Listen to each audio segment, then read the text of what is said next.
ब्रह्मपुरी नागभीड मार्गावरती एका डिझेल टँकरला भीषण आग लागल्याची खळबळजनक घटना घडली आहे।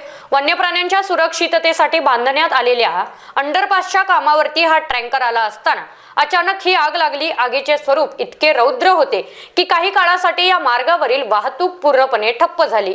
मिळालेल्या माहितीनुसार ब्रह्मपुरी नागभीड मार्गावरती सध्या वन्य प्राण्यांच्या आवागमनासाठी नागपूरच्या एका कंपनीमार्फत अंडरपासचे काम सुरू आहे।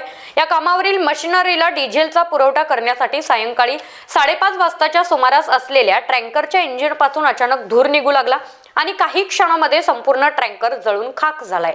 आगीमुळे मार्गावरील वाहतूक थांबवावी लागली आणि मोठं नुकसान सुद्धा झालंय। मात्र चालक आणि जवळच्या कामगारांनी प्रसंगावधान राखत स्वतःला वाचवले, त्यामुळे कोणतीही जीवितहानी झालेली नाहीये।